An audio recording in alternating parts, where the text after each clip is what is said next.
Hey friends, Sam Haymart for Test Driven TV. Today we're test driving the 2015 Toyota Avalon Hybrid.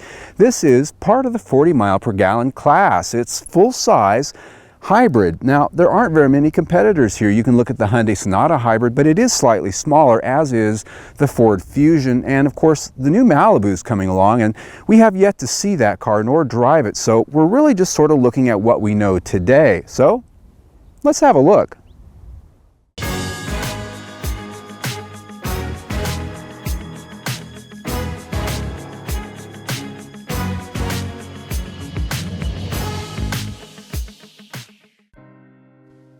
The Toyota Avalon Hybrid's been with us virtually unchanged since it arrived as a 2013 model, offering a larger and more luxurious option above the Camry midsize sedan.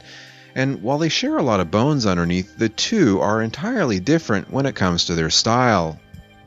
The Avalon is longer and more bold in its design. It's more upscale with a lot more chrome and decidedly more daring in its lines and its shapes.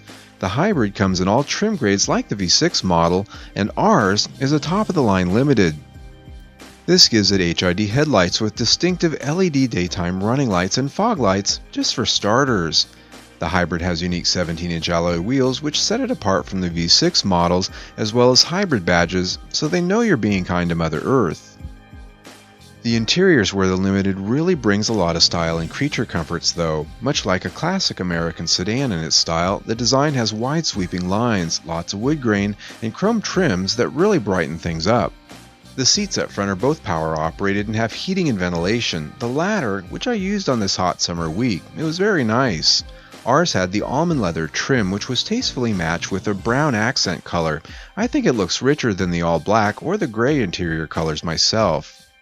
Controls are laid out in good design fashion with lots of them on the steering wheel and many more on the center stack area. And here up high is the top of the line Entune JBL Audio touchscreen infotainment system with navigation.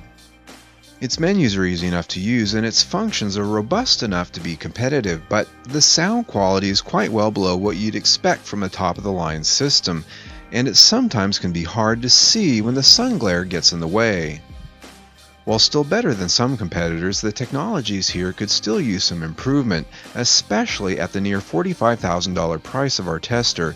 Therefore, we rate the technologies at 4 of 5 stars.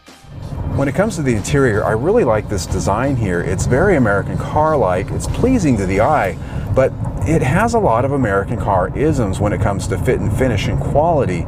During my week with this thing, this dash right here just has a lot of creaks and rattles in it. It feels cheap. It's that hard plastic, and when it really gets hot outside, that thing just creaks and squeaks almost over every single bump. It really gets annoying.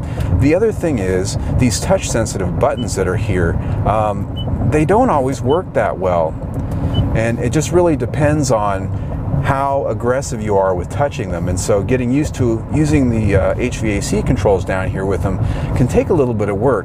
At the end of the day, there's no reason they couldn't accomplish the same thing with some good old-fashioned hard buttons and knobs. Now, there is a good thing here. Down here on the console is a Qi wireless charger.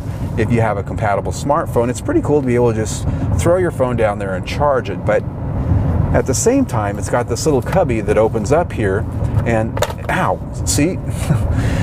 It's hard to shut. The thing catches. As you can see right here, my thumb has actually gotten bloodied this week because it catches like that almost every single time you try to close it.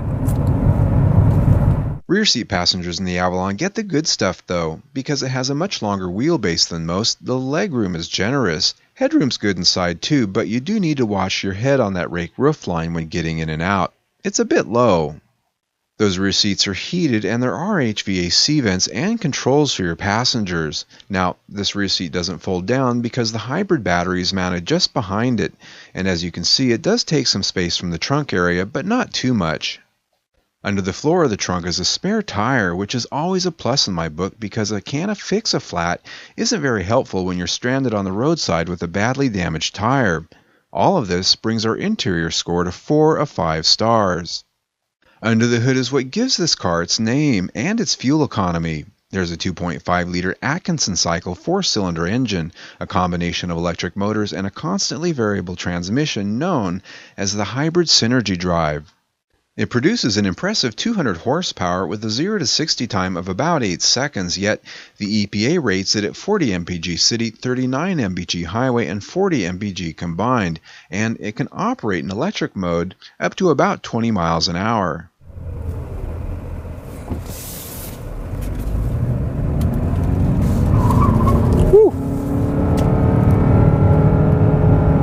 Now this thing does actually have a little bit of power, 200 horsepower, not bad for a hybrid car. It will actually light the tires up if you really try, and I wasn't really trying to light the tires up there, but it can happen. So this car is not gutless by any means.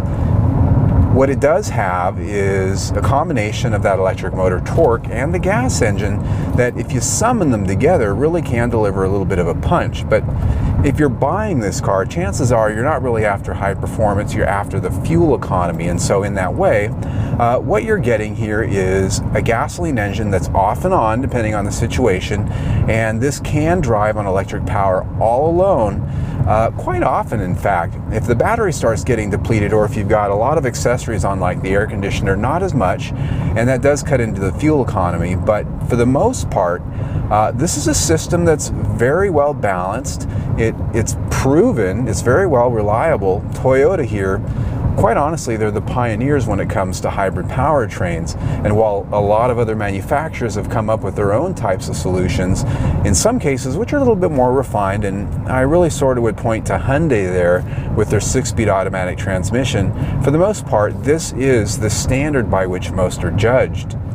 In my week with the Toyota Avalon Hybrid, I achieved 39 mpg combined, just slightly less than the EPA rating, but it was one more than the 38 mpg we achieved testing a 2014 model about a year ago. In both cases, the air conditioning was on at all times.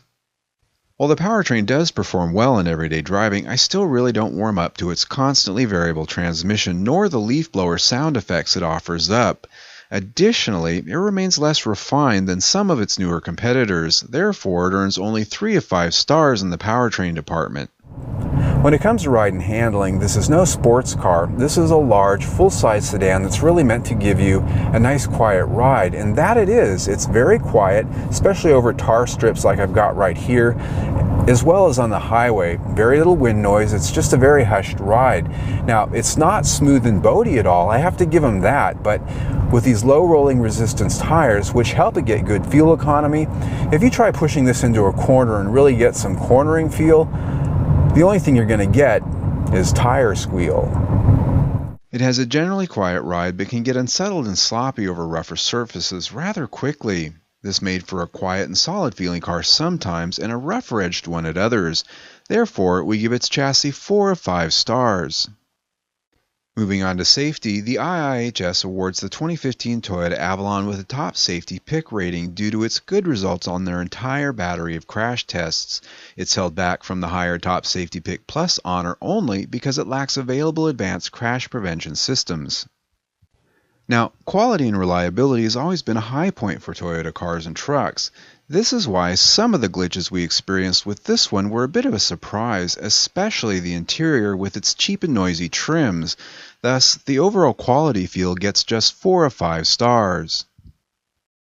Rounding it up for the Toyota Avalon Hybrid, we've talked about drivability, we've talked about the interior, we've talked about handling, as well as a lot of the other metrics that I score. So now, let's look at the specs. As you can see here, the price on this one right about $45,000. We're fully loaded. Boy, that's a lot of money, I think. I really have to say. When you start spending this much money, there are a lot of other choices out there that you have to consider. It's not to say we're not worth it, but when you get up into this price range, well, choices are golden. Also, when it comes to fuel economy, we're at 39 mpg for the week, slightly less than what was promised, but the air conditioner's been on all week too, and well, that's because it's very hot here in Arizona, even now in September. So when you put all this together, that gives us a value score of 4 stars for the week, and when you add it up with everything else we've already talked about, we're at 4 stars total for our weekly test drive. I'm Sam Haymart for Test Driven TV. I hope you enjoyed the ride. So, if you think about all the competitors that this car has, and I mentioned some of them, and I'm talking about the Hyundai Sonata Hybrid. We've test driven that car, very nice. The Ford Fusion Hybrid, same thing. Those cars are slightly smaller. Now, one vehicle that is right in the same size category here and in the same MPG category is the Volkswagen Passat Tdi. Now, this week while we're testing this thing, unfortunately, Volkswagen's been in the news a little bit, admitting that they weren't exactly honest with the EPA about their smog equipment, which may filter down to their efficiency as well as their horsepower in the long term. We don't know that yet, but that little situation right there might have some of you actually looking at this car that might not have previously been doing so. So, you know, what I recommend is you go out and you drive these things, because ultimately all the numbers on the spec sheets, all of that kind of stuff matters, but what really matters is getting behind the wheel, driving it, and deciding for yourself, is this something I want to live with every day? Just food for thought. Now, if you like this test drive, click on the link right there and subscribe to our YouTube channel. We test drive one, sometimes two cars every single week. There's always something new, so please stay tuned.